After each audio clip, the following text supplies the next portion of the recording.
I'm really thrilled to be here this morning to introduce a very, very close friend of mine and a real leader from our Denver community.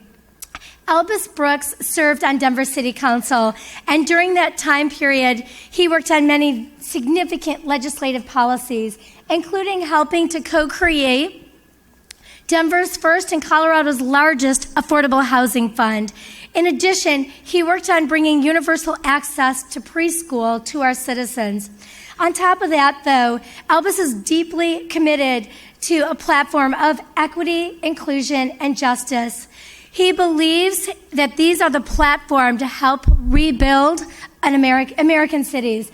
I also want to share with you that he is an individual that is bold. He's intentional in his vision. He builds strong relationships. He finds ways to collaborate, and he's inspirational and a heck of a lot of fun. I really am excited to introduce you to Albus Brooks, who currently serves as Vice President, Milender White.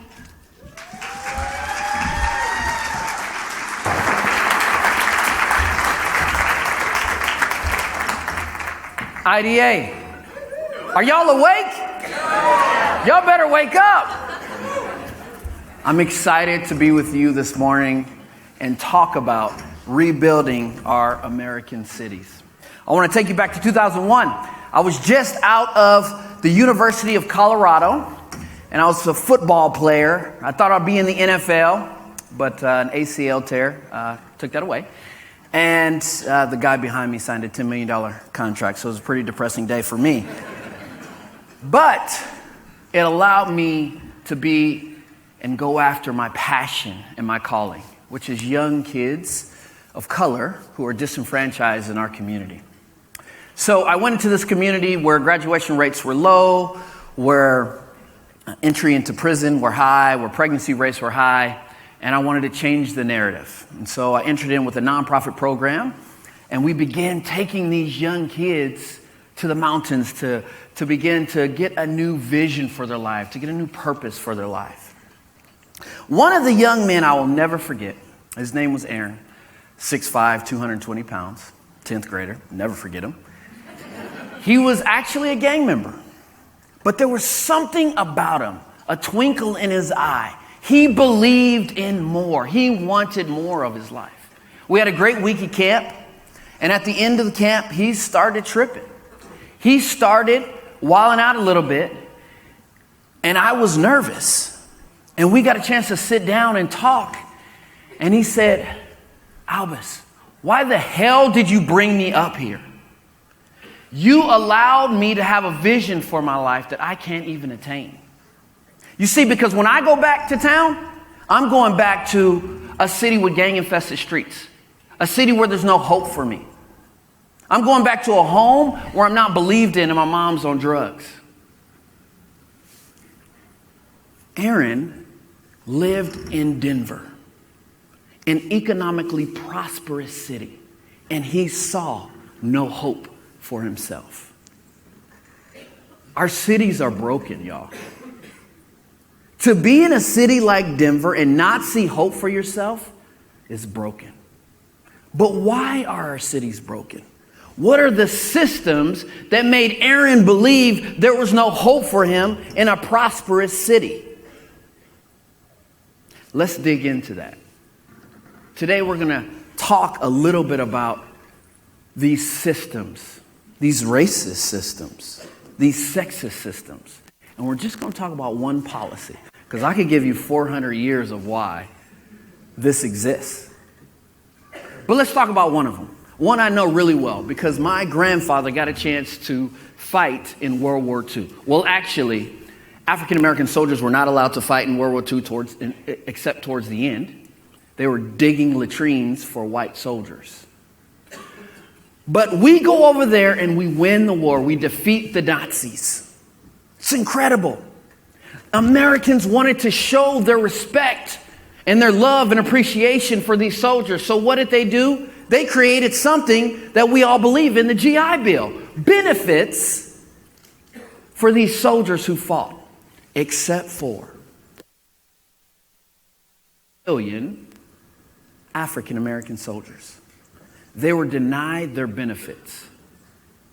Oh, and by the way, we did the Marshall Plan, which invested $12 billion in Western Europe, which is $100 billion today. But these 1.2 million African American soldiers were not given those benefits. What did that do to our cities? Well, it started to create redlining. We begin to subsidize the suburbs and suburban sprawl. White soldiers were able to grow and gain wealth. We saw compounding interest and gain in the white communities, and in the black communities, compounding loss and pain. This brokenness and this policy decision, we are seeing ripple effects all the way till today.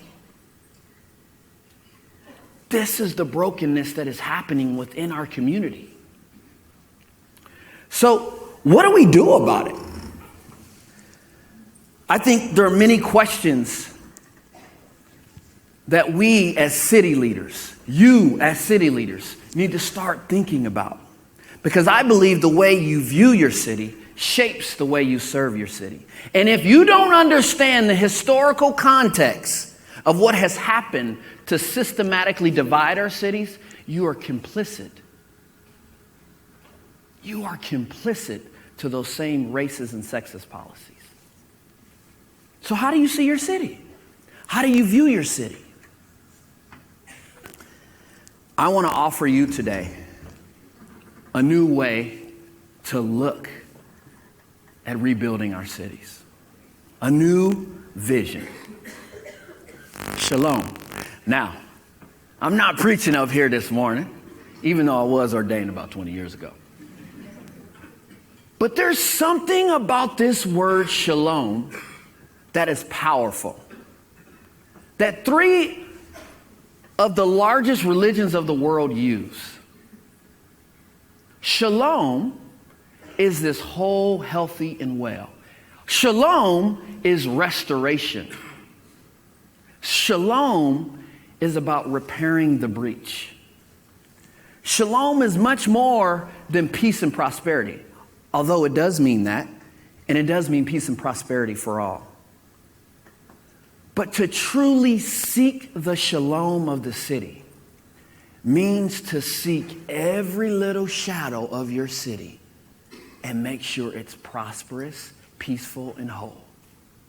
To make sure the errands of the world get a chance to see the hope. The same hope that everybody else does. What if we begin to use a new design standard of shalom in our city? Where it's not okay to say, well, that's not my problem over there. I didn't cause that. I didn't do that over there. It's your city. It's our problem. And we will continue to fight until all of our city is right. So how do we rebuild? Now I'm going to give y'all some I was on city council. We actually did some work around this issue. So I want to give you some practical things that we've been working on in Denver and around the country. How do we rebuild?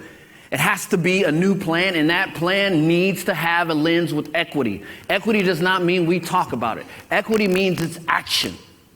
Actionable items of what we want to see in our community. Right now, planners in the city of Denver, you cannot plan a city, you cannot start talking about a city plan unless you've been in that community, unless you understand the historical context, unless you sit with those gang members from the east side of Denver. Yes, I did do that. I made the planners sit down with them. I want you to understand it, live it, breathe it, before you write one single document for our city. Redesign. We're going to talk a little bit about redesign in just a second. The inclusion and rebuilding the city with economic empowerment. Don't talk to me about the success, the economic success of your city, unless you show me social mobility. That economic mobility for all, right? Anybody know Nipsey Hussle? Let me see. Anybody? Okay, we got a couple hands in there. The rest of you don't feel bad, okay? Actually, you should. And if you work in cities, everybody should know Nipsey Hussle because there are a lot of people in your cities listening to Nipsey Hussle. Nipsey Hussle was tragically murdered in his community. He's from Los Angeles. And I got to tell you, we talk about gentrification a lot. He did something powerful and totally flipped the word gentrification and said, we need to do it to our own communities. We need to buy the lands. We need to be the voices that speak up and determine what happens in our community. And he has this great rhyme, and if I was feeling like flowing today, I'd do it for you. But essentially,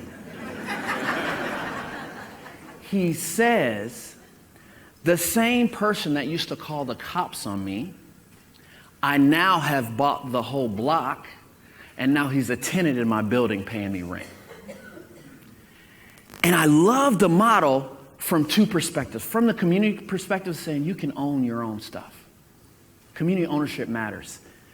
And from a leadership perspective, a grass tops perspective in our city, saying, let's stop bringing outside individuals to develop these communities. Let's find the leaders within the community to do the developing. Gentrify your own hood. Love it. We are building affordable housing in our communities for displaced residents. Many of you who are in the affordable housing realm may say, Albus, HUD does not allow us to give first right of refusal to displaced residents. That's false.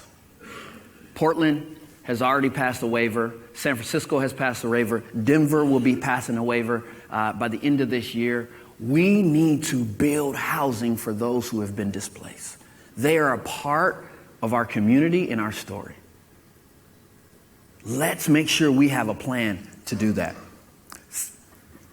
I go to cities all over America and have been for the last decades and been in these entrepreneurial spaces, these startup spaces, and I walk in excited because there's so much energy, so many brand new ideas, and it's all white.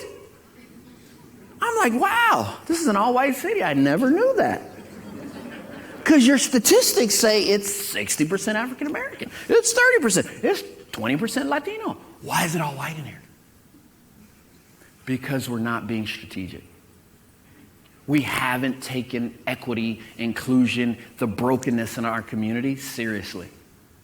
So we settle for what we know. Well, Albus, they're just not coming in. I don't know what's going on. Are we taking it serious? This entrepreneurial center of color is something that me and some folks are working on in the city, and we're excited to see it come to pass. 5 points is an African-American community in Denver, and when I was elected, 80205, the zip code that I represented, had the highest gentrified zip code in the country. So, how do you feel about that, being the youngest councilman, African-American, coming into that, huh? Like, okay, what do we do? What we begin to do is deal with the community at the grassroots level. Begin to listen to the community. What are the things that are holding them back from being business owners, developing their property, them developing, not someone else? And we put these tools in place. And today, the African-American ownership on this block on Welton in 5 points is 65%. Today, the business ownership on Welton is over 60%. Double what it was 10 years ago. Now, it does help to have a guy by the name of Robert Smith. He's the guy who just paid off everybody's loan at Morehouse University. He lives in the city, and we've been working with him for 5 years, and now he's investing. It does help to have Chauncey Billups, who's an NBA Hall of Famer, be in the city, but he had never invested back in his community. But we also took folks like Norman Harris I, one of the first property owners in the African-American community, to be a part of this. And now this black renaissance is growing, and it's powerful. Everybody has, I talked about Aaron, this is Orrin. They don't know each other, different guys 10 years ago, but it's kind of weird. His name is Orrin. And Orrin really traumatized his community. He was involved in a lot of gang violence. He went through these programs, and he said, I want to live in this economic prosperity that I see in this city. It was different from Aaron. He saw that he could be a part of it. And so he spent some time in juvenile hall. He got away. He came back and got with My Brother's Keepers program, and they assigned him to our office in the district office. And he began to see all of these opportunities. And Orrin said, Albus, if you can help me be a part of this, I'll change my life forever. This is Orrin right here. He completed his construction class, and we bought him some boots.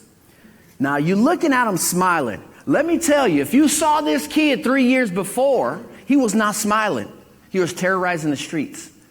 But this is what happens when someone sees hope in their community. This is what happens when we seek the shalom of our city. Orrin feels a part of the prosperity. Everybody wants to talk about the future of cities. Let me tell you about the future of cities, and I hope that you will be a part of it. It isn't one with flying cars and towers that reach the heavens. It's about a regenerative ecosystems, inclusive economies, and just societies where equity and social mobility go hand in hand. Thank you, IDA.